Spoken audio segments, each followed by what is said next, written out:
The Battle of the Little Bighorn is routinely analyzed as a catastrophic failure of battlefield tactics, but the physical dirt of the Greasy Grass points to a different origin point for the disaster.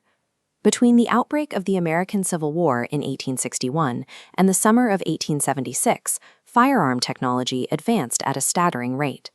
The United States military apparatus watched this 12-year leap occur in real time and deliberately chose to ignore it. Look at the forensic footprint left on the battlefield. On one side of the engagement, investigators found modern, high-capacity .44 caliber rimfire cartridges. On the other side lay the copper .4555 casings of a single-shot carbine. The United States Army entered the Montana Territory with a technological disadvantage of its own making. Finding the source requires deconstructing both the biomechanics of the weapons and the bureaucratic doctrine that put them there. The baseline for infantry combat in 1861 was the muzzle-loading rifle. Operating it was a complex biomechanical process. A soldier had to bite open a paper cartridge, pour black powder down the barrel, ram a lead ball down to the breech, and prime the nipple with a percussion cap. Under optimal conditions, a highly trained soldier could execute this process 3 times a minute. Because of the required leverage to ram the ball down the barrel, the soldier had to remain standing and fully exposed to enemy fire. By the end of the war, Richard Gatling had introduced the hand-cranked Gatling gun. This multi-barreled artillery piece was capable of firing up to 350 rounds a minute. But the Gatling proved completely impractical for frontier cavalry. Each weapon required a heavy, wheeled carriage drawn by 4 horses, dragging through rough terrain. The black powder fouled the mechanisms, causing frequent jams. Furthermore, operating the hand crank required the gun crew to stand completely upright, making them easy targets for marksmen. The true mechanical revolution of the era was the lever-action repeating rifle, such as the Winchester. This schematic shows its internal mechanics. A soldier could fire 16 continuous shots from a prone position without breaking their line of sight. Despite these clear mechanical advantages, the United States military brass immediately pushed back against adopting rapid-fire technology for standard issue. Their refusal was rooted in the European military doctrine of fire discipline. In this rigid system, combat effectiveness relied on tightly controlled, synchronized volley fire directed by officers. The institutional fear was psychological. They believed that if an enlisted soldier had access to a 16-shot magazine, the stress of combat would induce panic. Troops would resort to high-volume firing without aiming. This was tied to a strict logistical constraint. In the remote frontier, supply lines were long and vulnerable. A regiment rapidly depleting its ammunition reserves deep in hostile territory would quickly exhaust its supply train. Consequently, the military command structured their arsenal to intentionally suppress individual firepower. They prioritized strict hierarchical control over the battlefield, sacrificing the sheer volume of rounds a single soldier could put in the air.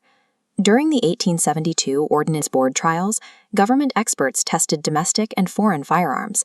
They explicitly dismissed lever-action repeating rifles, categorizing them as underpowered novelty weapons unsuitable for a serious army.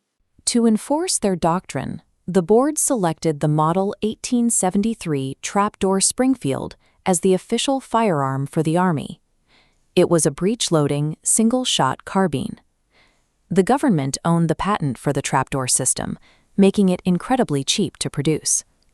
It fired a heavy .4555 caliber cartridge that offered superior range and stopping power, enforcing a slow, sustainable rate of fire suited for a European-style conflict. Fielding this weapon on the Great Plains revealed a severe metallurgical oversight. When the black powder ignited in rapid succession, the intense heat caused the soft copper to expand and fuse against the chamber walls. The carbine's extractor mechanism would then shear the head completely off the casing, leaving the weapon jammed. Post-battle accounts often magnify this extraction flaw, but modern archaeological surveys of the Little Bighorn battlefield tell a highly specific story. Microscopic analysis of recovered Springfield casings shows that manual extraction failures occurred at a rate of roughly 5%. The extraction flaw was secondary to the doctrine itself. The lethal error was placing a slow-firing weapon into an environment where survival dictated rapid, continuous fire. When the Seventh Cavalry arrived at the Greasy Grass in June 1876, their monolithic arsenal consisted of the exact same weapons: a single-shot Springfield carbine, and a Colt revolver.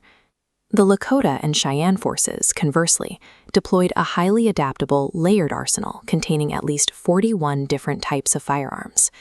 The lower layers of this arsenal included Civil War surplus muskets and traditional metal-tipped arrows.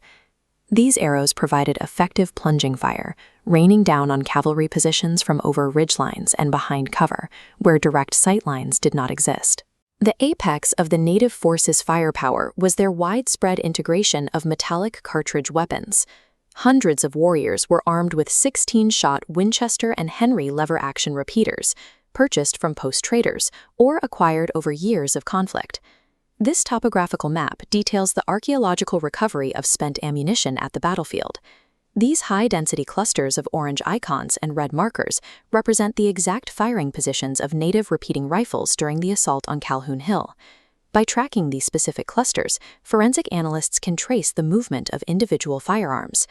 The artifact data proves that the Lakota and Cheyenne delivered a localized barrage of rapid fire that completely overwhelmed the single-shot cavalry line. The combination of plunging arrow fire stripping away cover, paired with the relentless, high-volume output of modern lever-action repeaters, created a dynamic tactical environment.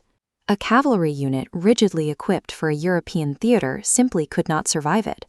Understanding the Little Bighorn requires looking past the abstract maps of military theory to the hard dirt of the battlefield itself. The United States Army equipped its troops to fight a European empire that was not there. They strictly enforced a doctrine of fire discipline that punished the volume of fire required to survive the reality of the American West. The annihilation of the Seventh Cavalry was the brutal, inevitable receipt for a 12-year technological leap the institution actively chose not to see.